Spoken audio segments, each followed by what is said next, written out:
अभी युवाचार्य भगवान आपके और हमारे बीच पधार चुके हैं। आप और हम सभी सुनेंगे श्रवण संघ की आन बान शान हमारे युवाचार्य भगवान पूज्य श्री महेंद्र ऋषि जी महाराज साहब को युवाचार्य भगवान। चरम तीर्थंकर शासनपति श्रमण भगवान महावीर स्वामी, अरिहंत परमात्मा श्री सिमंदर स्वामी भगवान, परम श्रद्धे परम उपकारी प्रातः स्मरणीय पूज्य गुरुदेव आचार्य भगवान श्री आनंद ऋषि जी महाराज साहब, वर्तमान आचार्य सम्राट आत्मज्ञानी सदगुरुदेव परम श्रद्धे परम वंदनीय डॉक्टर श्री शिवमुनि जी महाराज साहब आदि समस्त ऊर्जा पुरुषों महापुरुषों पूज्य वरों के पावन स्मरण चरण को वंदन नमन। या विराजे स्नेही सहयोगी संत वृंद, धर्म प्रेमी बंधुओं माता बहनों,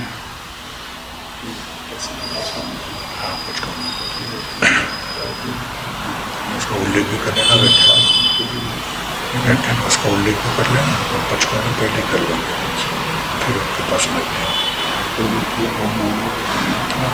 10 के 5 का बेटा वेट कर लेंगे। चलो 10 मिनट पहुँचे। जिनके वचन, जिनके सिद्धांत, जिनकी साधना, जिनके संदेश आप और हम सभी को अपने जीवन में निर्भय, निडर, निश्चिंत बनाने वाले हैं, ऐसे परमपिता परमात्मा तीर्थंकर प्रभु की देशना जिनवाणी के प्रति आप सभी के भीतर में रही आस्था का हार्दिक अभिनंदन। स्थानांक सूत्र के तीसरे ठाणे में प्रश्न है, किन भया पाणा समणाउसो, हे श्रमण आयुष्मान, प्राणी को सबसे ज्यादा भय किस बात का है, किस बात का डर है, किससे डरता है?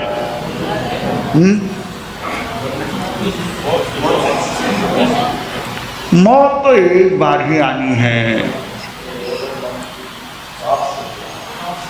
पाप से कौन डरे? अरे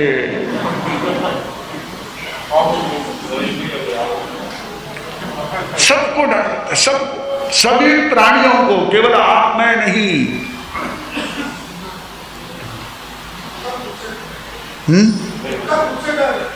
खुद का खुद से डर है। हाँ जी, जब ये प्रश्न किया गया तो उन्होंने कहा, दूसरा सूत्र, दुख भया पाणा समणाउसो, हे श्रमण आयुष्मान, संसार के सभी प्राणियों को डर दुख का है। छोटा बच्चा, उसको मौत कुछ पता नहीं, लेकिन उसको बोल दो तेरे को सुई लगने वाली है, सुई का डर क्यों है उसको? दुखेगा, डर दुख का है। आप कभी भी सोच लो, जब भी डरता है कि तो दुख से डरते कि अरे दुख, ये दुख आ गया, ये दुख आएगा, उसी से डरता है। और सबसे बड़ा दुख वही है। शास्त्रकार ने हमारे डर का कारण भी बताया कि दुख है। जो व्यक्ति दुख नहीं चाहता है वो डरता है। और दुख क्यों आता है, ये प्रश्न है। दुख का कारण क्या है? डर का कारण दुख है, तो दुख का कारण क्या है?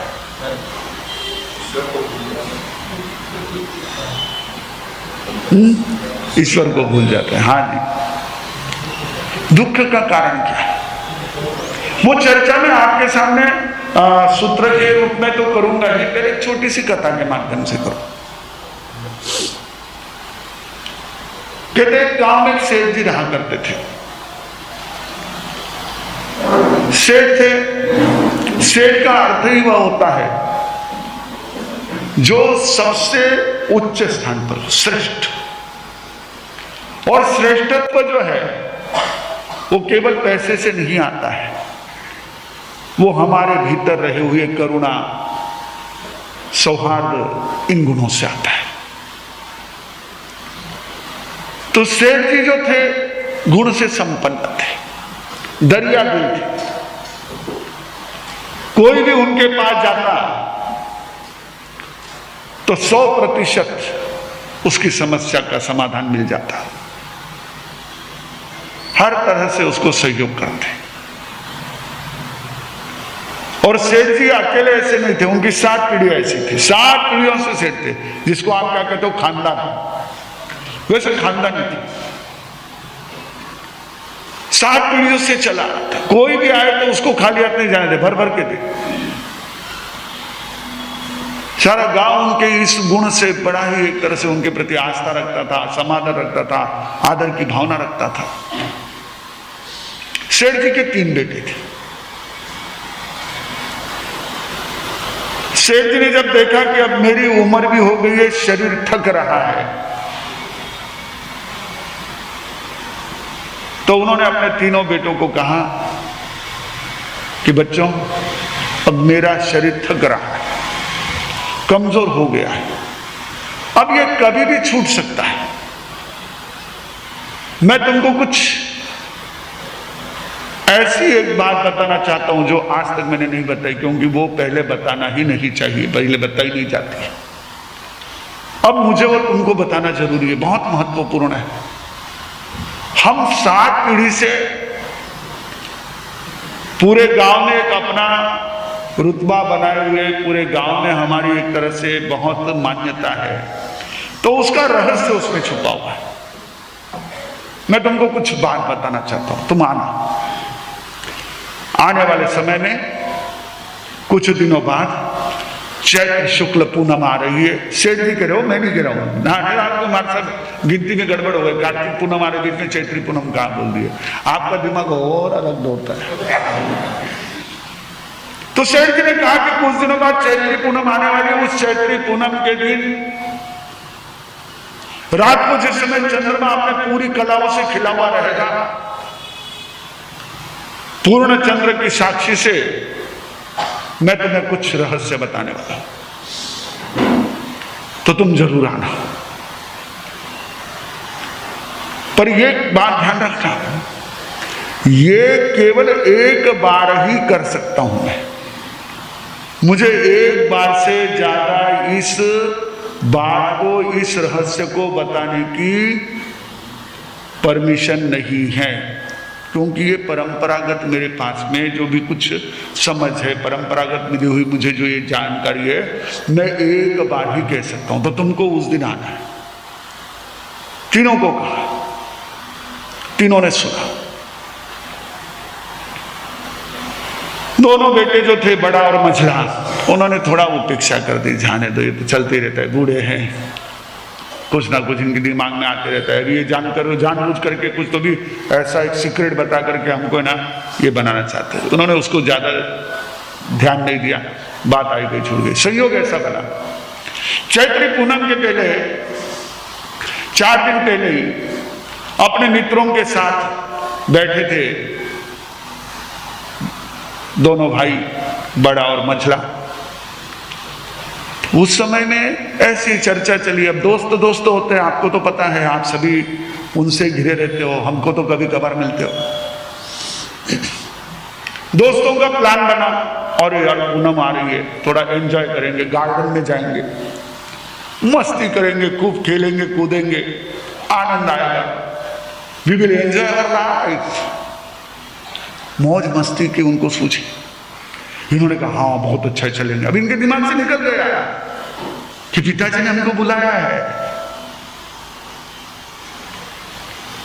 वो तो उस प्लान में लग गए, पूरा प्लान बन गया। पूनम के दिन सुबह ही सूर्योदय के पहले तो अपने मित्रों के साथ निकल गए। अब छोटा वाला जो था, उसके दिमाग में बातें थी, वो बराबर प्रतिदिन उस चीज को याद कर रहा था। जिस दिन पूनम आ गई, उसको ध्यान आ गया, वो सुबह होकर के रेडी अपनी दिनचर्या की, और उसको बराबर समय ध्यान था। जैसे ही शाम हुई, वो अपने जाने लगा। उसने कहा कि भाइयों को भी बुला लो। अब बात ही नहीं हुई थी कुछ। गया कमरे में जाकर तो भाई लोग गायब। उसने कहा कहां चले गए? फिर जानकारी मिली वो तो घूमने चले गए।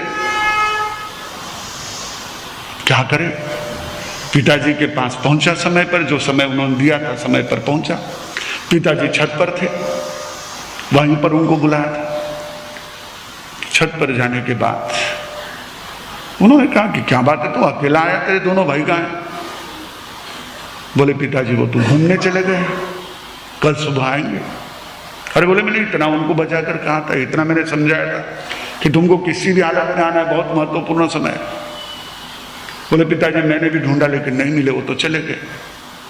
ठीक है, बोले अब क्या कर सकता हूं। उन्होंने अपने पास से एक मणि निकाला, विशेष मणि था।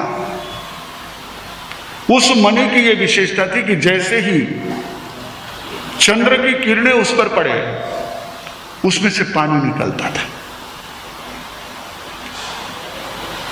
और साथ में कुछ वनस्पतियां थी जो उन्होंने विशेष रूप से सहज कर रखी हुई थी। वो जैसे जैसे पानी निकलता गया, उन वनस्पतियों को वो स्पर्श कराते गए, वो वनस्पति सोना बनती गई। पिताजी ने कहा देखो ये वनस्पति, ये मणि और इसकी ये विधि होती है, इस ढंग से अगर तुम इसको विशेष समय में करते हो तो ये सोना बन सकते हैं।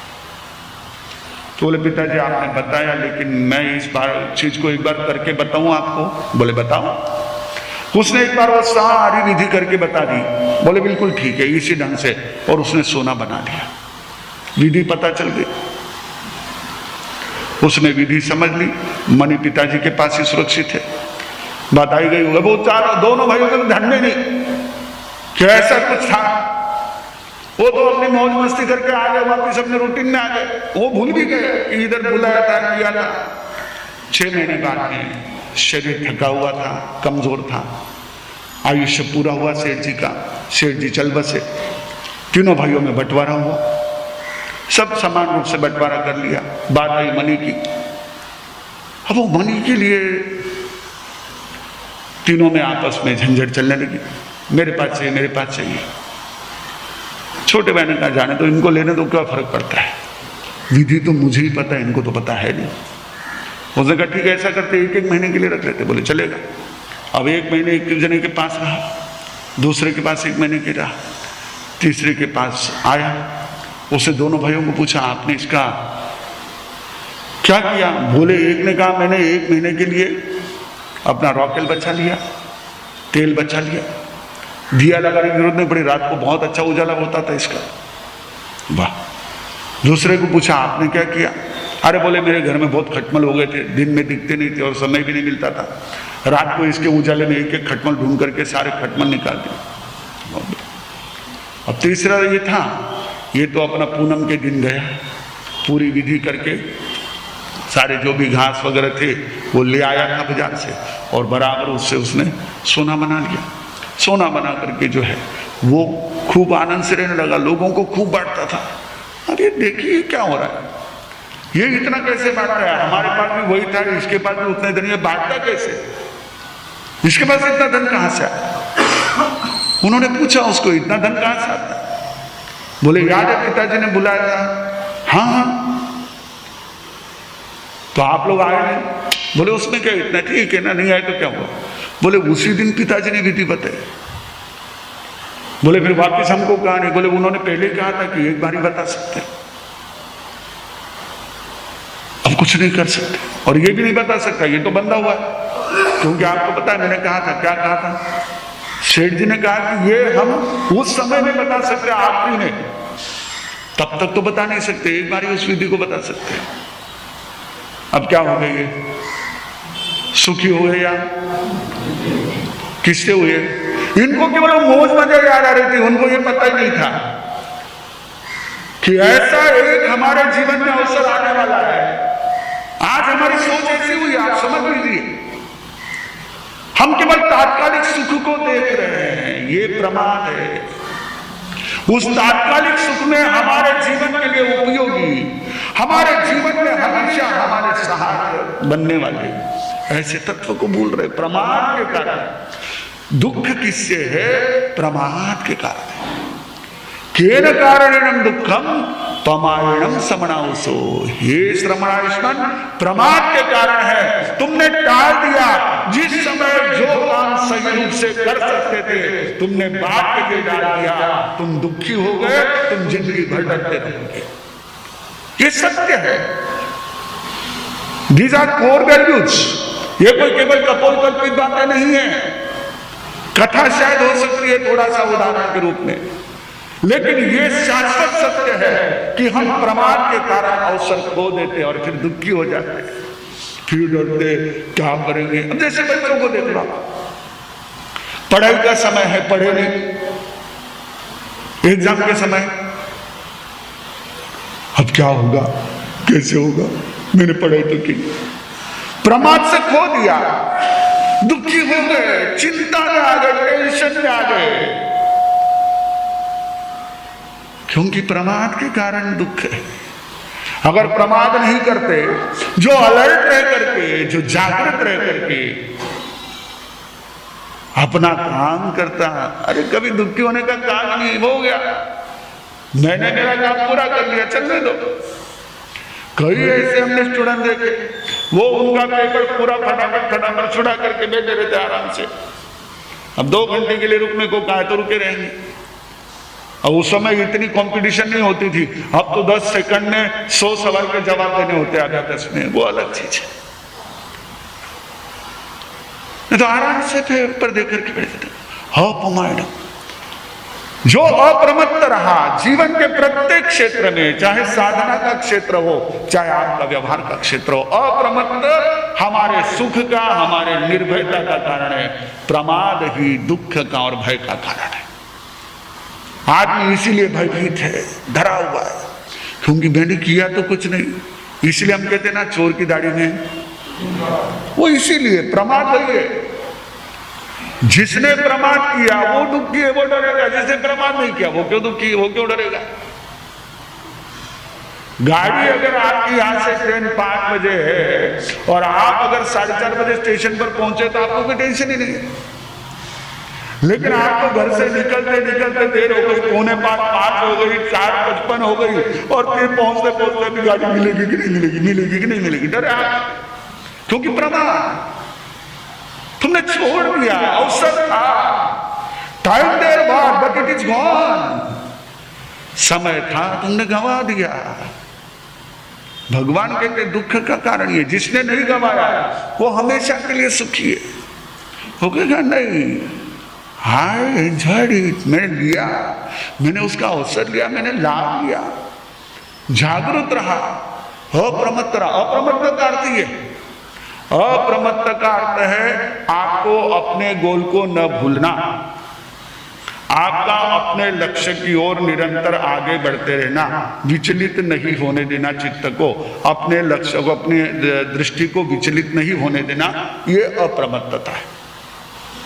गाड़ी चलाते समय जैसे होती है ना, सावधानी बरती जाती है। अगर सावधानी नहीं बरते, नजर हटी, प्रमाद, दैट्स प्रमाद।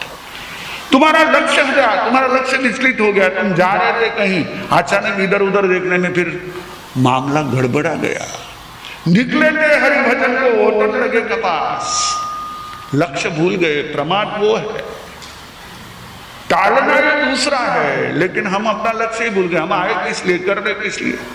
कोई पेंसिल से लिख रहा है, कान कुरेदने लगा है, कान में जख्म हो जाएगा। पेंसिल लिखने के लिए, कान कुरेदने के लिए नहीं है। जिस समय लक्ष्य भूल जाते हैं उस समय फिर हमारे दुख की परंपरा शुरू हो जाती है। प्रमाद वो होता है, भगवान कहते प्रमाद से बचो, मज्जम विषय कसाया, निद्रा विकहाय पंचमा भणिया, ये पंचपमाया जीवा पाढ़ंति संसारे। नशा, इंद्रियों के विषय, चारों कषाय, विकथा और निद्रा, ये सारे प्रमाद कहे गए हैं। ये प्रमाद ही जीव को संसार में घुमाने वाले हैं, रुलाने वाले हैं, इसी में चक्कर लगवाने वाले हैं, दुखी करने वाले हैं, हमेशा भयभीत रखने वाले हैं। क्योंकि कोई भी एक छोटी सी चींटी भी आप देखते हो, अगर उसके भी सामने उंगली लेके जाए, एक मच्छर है, उसको भी अगर बैठा हो आपने अगर ऐसे उंगली बढ़ते तो भाग जाता है, क्योंकि उसको डर है कि मुझे तकलीफ हो जाएगी, मैं पकड़ा जाऊंगा, मैं ये हो जाऊंगा, दब जाऊंगा, मर जाऊंगा। दुख ये सबसे बड़ा डर का कारण है और दुख का मुख्य कारण प्रमाद है। अगर हम प्रमाद से बचते हैं, अप्रमाद की साधना करते हैं। इसीलिए भगवान ने क्या कहा गौतम स्वामी को बार बार, मां पमाए, मां पमाए, मां पमाए, प्रमाद मत करो। क्षण मात्र का भी प्रमाद हमारे साधना के लिए नुकसान करने वाला। अब आप लोग क्या है कि होलसेल वाला जो मेटल में आयरन का काम करते हैं वो किस में चलते हैं? वो तो टन और क्विंटल में चलते। डायमंड वाले और गोल्ड वाले जो है ना वो कैरेट में चलते हैं, वो इसमें मिलीग्राम में चलते हैं। वो 1 मिलीग्राम भी ज्यादा नहीं होने देते। भगवान 1 मिलीग्राम भी प्रमाद नहीं करने कह रहे, क्योंकि वो तो गौतम को कह रहे ना। अब आप हम तो इतना प्रमाद करते हैं, 2 घंटे कहाँ हमारे बीत जाते हैं, 2 दिन कहाँ बीत जाते पता नहीं। नहीं कहीं 2 घंटा का काम होता, 2 घंटा तो टीवी देखे, 2 घंटा तो मोबाइल देखे, 2 दिन तो जाना है। अरे 2 दिन यानी क्या होता है? कुछ नहीं। You don't know about it, you don't understand about it. Today that you, अरे अगर 2 दिन आईसीयू में लगाओ तो कितना बिल होगा? आईसीयू में अगर कोई आपका पेशेंट एडमिट है और वो अगर 2 दिन रह गया, कितना पैसा लगेगा? हर तुम कहते 2 ही दिन तो लगे, 2 दिन में अरे 2 दिन में क्या मतलब होता है? तुम फालतू हो, तुम्हारा समय फालतू है। भगवान कहते अरे प्रमाद मत करो, डोंट टेक इट लाइटली, बहुत ज्यादा उसको हल्के में मत लो। समय बहुत महत्वपूर्ण है, उसका प्रमाद तुम्हारे स्वयं के दुख का कारण बनता है। औरों के दुख का कारण क्यों बनेगा? हर व्यक्ति अपनी जगह पर अपना काम कर रहा है, प्रमाद हमको ही दुखी करता है। और जो दुख से, जो दुखी नहीं होना चाहता है वही डरा हुआ है। तो डर का, दुख का मूल कारण हमारा प्रमाद है। और अप्रमत्तता ये हमारे सफलता का सबसे बड़ा सूत्र है, सबसे बड़ी चाबी, सफलता की सबसे बड़ी कुंजी है, दूसरा कुछ नहीं। आपको पता है वो अभय धन्ना सेठ जो थे, कहते हैं कि 4 भाई थे, चारों भाइयों को पिता ने 1-1 लाख रुपया दिया, 1-1 लाख मोहरे दी कि जाओ तुम बिजनेस करके आओ। धन्ना सबसे छोटा था, ये गया मार्केट में तो देखा एक जगह एक व्यापारी बैठ करके जो है कोई लेटर पढ़ रहा था। तो ये बहुत बुद्धिमान था, प्रतिभाशाली था, होशियार था। ये उल्टे अक्षर भी पढ़ना जानता था, यानी जिसको आप कहते हो मिरर इसके वाले जो होते हैं वो पढ़ सकता था।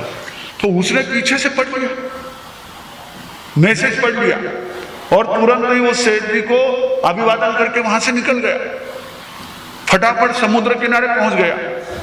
उसके पास जो 1 लाख सोने की मोहरें थी वो वहां पर जो जहाज खड़ा था उसको दे दिए। कहने लगे भाई ये माल सारा मैं तेरे से खरीद लेता हूँ। अरे बोले कोई और लेने वाला था, बोले नहीं मुझे ये चाहिए माल। तो बोले ठीक है। वो तो जहाज ला करके खड़ा था और वहां पर कभी भी टाइड आ सकती थी, time and tide, wait for man, समय और लहरें किसी का इंतजार नहीं करती। तो वो लहरें कभी भी आ सकती है। जहाज अगर उलट गए तो क्या करूंगा इतना सारा माल। तो उसने कहा ठीक है माल भेज दिया, 1 लाख सोने की मोहरें उससे ले ली। आधे घंटे बाद वो सेठ जी पहुंच गए। उन्होंने उसको जहाज वाले का भाई ये माल दे दे। बोले नहीं सेठ जी मैंने आपके पास सूचना भेजी थी, लेकिन आपके पहले व्यापारी आ गए, उन्होंने माल खरीद लिया, ये माल उनका हो गया है। ये उन्होंने खरीद लिया, ये तो मेरा माल था, मैंने मंगाया था, मैंने कितने जनों के ऑर्डर लेकर रखे, मैंने कितने जनों के पहले से ये कर रखा है, उनका माल देने का वादा कर रखा है, और तुमने ये माल कैसे दे दिया? ये तो मुझे जरूरी है। नहीं तो सभी बाकी व्यापारी तो मेरे ऊपर टूट पड़ेंगे, मुझे तो ये माल किसी भी हालत में जाओ। उस समय बहुत मुश्किल से पहुंचता था, जहाज एक जगह से दूसरी जगह जल्दी नहीं पहुंच पाते थे। वो बड़ा एक तरह से परेशान, धन्ना एक तरफ बैठे हुए थे, मुस्कुरा रहे थे। उसको कहने लगे भाई ये बोला माल खरीद लिया मैंने, मैं बेचूंगा इसको, मुझे पिताजी ने बिजनेस करने के लिए कहा है तो मैं इसको बेचूंगा। अरे नहीं, बोले मैंने पहले जिनसे वादा किया उनको माल बेचना है, ये माल तुम मुझे बेच दो। बोला ऐसे कैसे बेच दो? बोले तुम इसका मुनाफा ले लो, एक्स्ट्रा पैसे ले लो और मुझे दे दो। ठीक है, 1 लाख ले लिए, ऊपर से जो मुनाफा था वो भी ले लिया और अपने चले गए, हो गया काम। बिजनेस करके आ गए, पिताजी को बता दिया मैं इतना बिजनेस करके आ गए। कहां से मुनाफा हुआ? अप्रमाद से। उन्होंने एक क्षण का भी विलंब नहीं किया। वो सेठ जी ने विलंब किया, उसको उतना एक्स्ट्रा चार्ज वहां पर देना पड़ा। ये भगवान के प्रमाद है। प्रमाद तुम्हारे दुखों का मूल है और हम इसी को नहीं समझ रहे। हम मौज के चक्कर में प्रमाद नहीं समझ गए। हम समझ रहे प्रमाद को ही हमने आज क्या कर लिया है, जिंदगी का आनंद मान लिया। हमारी सबसे बड़ी भूल है। एक समय था जब सिगरेट पीना, तंबाकू खाना, शराब पीना ये लोगों में, समाज में बहुत ज्यादा एक तरह से निंदनीय, गर्हनीय माना जाता था। अरे ये तो गलत चीज हो रही है। और आज उसी को क्या हुआ है, स्टेटस का रूप आ गया है। खुले आम में स्टेटस, जो करे वो महान, जो नहीं करे तो घूमने नहीं जाता। अरे क्या जिंदगी का आनंद ले रहा है, मौज करना, नाराज तो रहती ही है। अपने तो घूमो, मौज करो, ऐश करो। हम समझते नहीं है, इसको स्टेटस आ गया। पहले हमारे यहाँ बारिश के दिनों में चातुर्मास में कोई अपने घर से स्थानक जाने तक के लिए गाड़ी नहीं लगाता था। अब तो होते नहीं है, बारिश के दिन में डबे चलते, इतने सारे पहाड़ चलते, इतनी खिली हुई रहती प्रकृति। हमको घूमने जाना जाए भाई, क्या हमको लेना देना? विदेश में भी जाता। हाँ, फिर विदेशों में जा रहे, देश में जा रहे, गांव में जा रहे, बाहर जा रहे, कहीं ना कहीं घूम रहे बस। अरे बस सोचो, तुमने जिसको जिंदगी में आनंद मान लिया है और उसको आनंद मान करके, उसी को एंजॉय ऑफ लाइफ मान करके तुम कितना प्रमाद कर रहे हो, अपना अमूल्य समय खो रहे हो। कोई अच्छे काम नहीं है तुम्हारे पास करने के लिए, रिका मानाली ऐसे ही है, खाली पीली बैठे हैं। तो वो आपको अच्छा पकड़ा दिया सरकार ने और इन सभी कंपनियों ने कि कोई खाली बैठा नहीं रहे, तो वो अपना अंगूठा चलाता रहता है। पहले लोग अंगूठा ऐसे चलाते थे, अब ऐसे चलाते हैं। बात वही की वही है। पहले इसका नशा दिख के आता था, इसका नशा दिख के नहीं आता है, फर्क इतना ही है। प्रमाद, भगवान कहते सब प्रमाद है। लेट छोड़ो, इनके लिए कम से कम मन में पछतावा तो रखो कि हाँ मैंने खोया, और दिल से करो। नहीं तो मानसर समर मुंडल है, हाँ मानसर करो कर दो, वही कि भाई चल रहा ऐसे नहीं। वो तो कोई नहीं है, हमको बता क्या जरूरत है, किसी को भी बताने से क्या होगा। हम अपने आप को प्रमाद से बचाएं, अप्रमाद से रहे। जो अवसर है उस अवसर का जितना हो सके उतना अपने जीवन के लिए अधिक से अधिक, अपने इस प्रकार के कार्य के लिए अधिक से अधिक हम उसको सार्थक बनाएं। जितना सार्थक बनाएंगे उतना हम दुख से बचेंगे, उतना हम निडर रहेंगे। हम परमात्मा प्रभु महावीर के अनुयायी, निडरता से रहने वाले, जितने हम निडर बनेंगे उतना ही हमारा ये जिन शासन को पाना अधिक सार्थक होगा। हम जिनेश्वर देव के अनुयायी, जिनेश्वर यानी जो कॉन्कर्ड, जिन्होंने जीता अपने आप को। कौन जीत सकता है? जो निडर है। निडर कौन है? जो अप्रमत्त है। हम अप्रमत्तता में अधिक से अधिक जीने का प्रयास करें। जितना अप्रमत्तता में जिएंगे उतने हम निडर होकर परमात्मा के आज्ञा के आराधक बनेंगे। मंगल भावों के साथ एक साथ प्रेम से बोलेंगे।